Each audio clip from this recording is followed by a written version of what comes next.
ont promis lors des trophées du national que il reviendrait l'année prochaine. Oh, attention ce centre, attention, c'est peut-être pas terminé avec cette reprise, cette frappe. Oh, pop, pop, pop, pop. Oh, quel but de Lourpaille. Oh, quel but de Lourpaille. Il est exceptionnel, le contrôle, la frappe, et ça finit au fond des filets, ça ne laisse aucune chance. Trouvé notamment par cet homme, Mourpaille, qui a fait la différence. Attention, Eric Van Den Abel. C'est bien ça, c'est son deuxième jaune, et c'est le rouge. Grenoble qui est à 10. Ah, Volte Christolienne face à Abranche. Attention à ce ballon perdu par Cédric Jean-Etienne. Cédric Jean-Etienne qui va falloir se rattraper au niveau de Ngoyi. On la faute de Sébastien Puy-Grenier. Ah non, c'est simulation. Exactement. Ouais, mais je crois que c'est bien arbitré parce qu'il ne le touche pas. Puy-Grenier ne le touche absolument pas. Heureusement parce qu'il était un peu en retard sur son tacle. Et rouge, oui, tout à fait. Ou Razor XC. Allez-y, regardez, donnez-nous votre avis, mais de toute façon, le seul maître, attention, la récupération sur cette relance de Maubleu, récupération de Kevin Sainte-Luce, il va y aller, le coup de rein, la frappe enchaînée, on s'est passé entre les jambes, c'est pas terminé, Omar Pouille, le deuxième but pour l'USCL, et bien voilà. Évidemment, le fait de se retrouver à 10, puis à 9, c'est de l'ordre de l'impossible quasiment. Donc,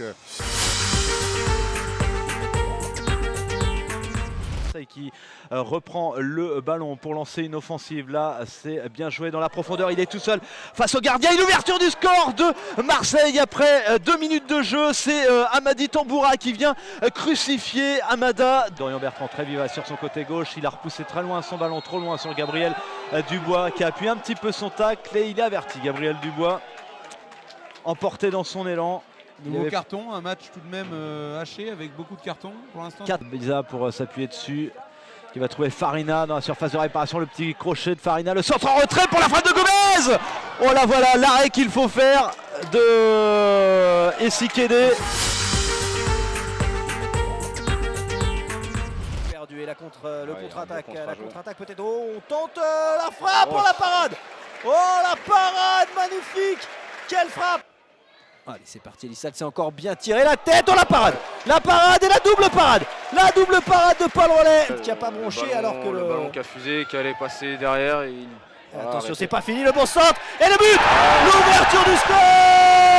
L'ouverture du score pour Boulogne.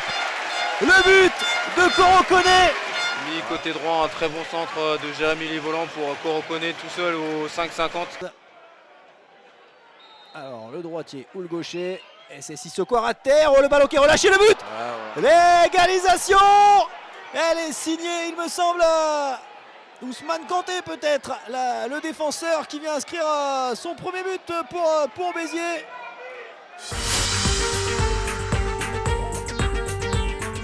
But ont un top arrêt maintenant avec CA pour le bon centre sur mon poteau, c'est le top arrêt forcément avec Mathieu Pichot sous vos yeux, Thomas Opi qui sort une énorme parade. Très favorable à leur défense.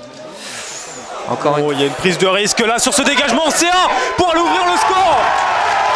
William CA pour ouvrir le score et mettre son deuxième but de la saison. Le deuxième à domicile et là c'est une libération forcément pour longtemps. Lumière en première période. Attention quand même à ce centre vers Daba, c'était prolongé, c'est mon poteau. Flochon du gauche, c'est complètement manqué. Alors qu'il restait qu'une trentaine de secondes. Flochon dévisse sa frappe du pied gauche. Pas le bon pied. Soubervi qui va dédoubler, est-ce qu'on va lui donner le ballon ou est-ce que c'est Thomas Henry? Attention. Et là, ça passe très près. Contre 4 contre 3 Montpellier, attention avec Bon ballon pour Seb Da Silva sur le côté droit. Silva qui va peut-être être en retrait, attention pour Pierre Ruffo. Et c'est le but. Et c'est le but de Pierre Ruffo. Magnifiquement bien joué de la part de Sébastien Da Silva, ou du moins de l'ensemble de l'équipe de Rodez, sa contre-attaque. Hamza Diarra-Souba.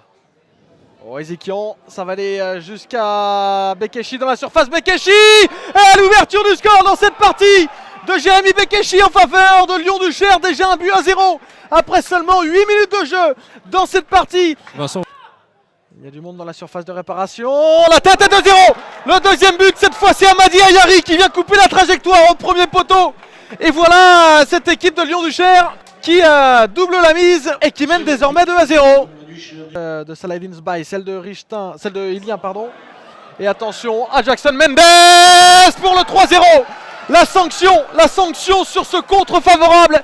Et Concarneau qui encaisse ce troisième but. C'est Jackson Mendes qui vient crucifier Théo Guivarch. 3-0 De Mathieu Gérand qui va passer sur le Joué. côté gauche, le 1-2 Allez, va, avec Gégous pour Mathieu Gérand, toujours le centre de Gérand vers Idaza. Joué. Et la réduction de l'écart Allez. bretonne, elle est signée Saïd Idaza qui signe son deuxième but de la saison.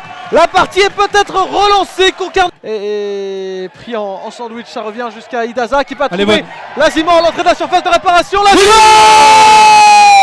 Et ils reviennent, les Clernois, ils reviennent dans cette partie avec ce but de Yohan Lazimon qui à son tour vient débloquer son compteur. 3-2 désormais. Il a Julio Delisa sur le flanc droit, Idaza pour Herman Corré. De la surface de poteau pour Herman Corré. Carnot tout près d'égaliser.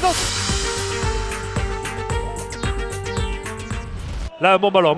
Oui, il y a une faute, mais il laisse l'avantage. L'arbitre, attention, 6, oui, il se dégage. Oh, attention, Penalty, lui a pris la jambe, oui, c'est indéniable. Il lui a pris la jambe sur le crochet. Attention, c'est parti. Oh, arrêtez, attention.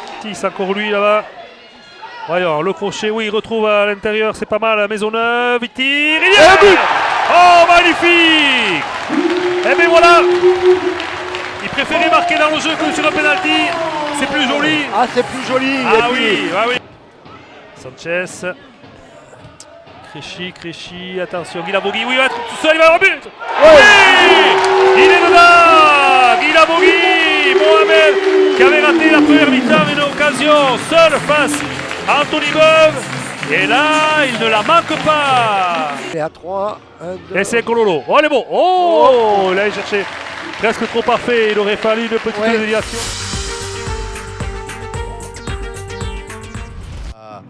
Va être compliqué Rocky, attention là Rocky parce qu'il est pris de court et la faute, grosse faute là signalée par monsieur Bouille.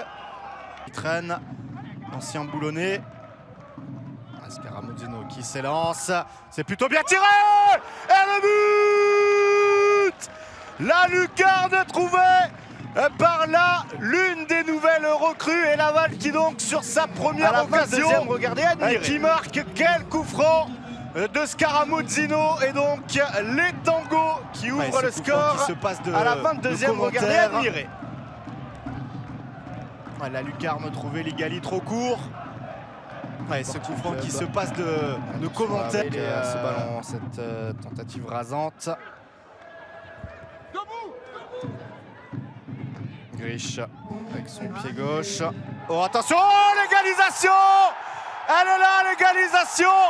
Marc Fanchon qui permet donc à Dunkerque d'égaliser juste avant le temps additionnel. Et donc avec ce but, Fanchon devient le meilleur buteur de cette équipe de Dunkerque. 3 buts pour Fanchon sur 6. Sera là, 50%. Pas de vainqueur dans ce match de la dernier match de la 5e journée du national. Dunkerque et Laval se quittent sur un score nul d'1 but partout.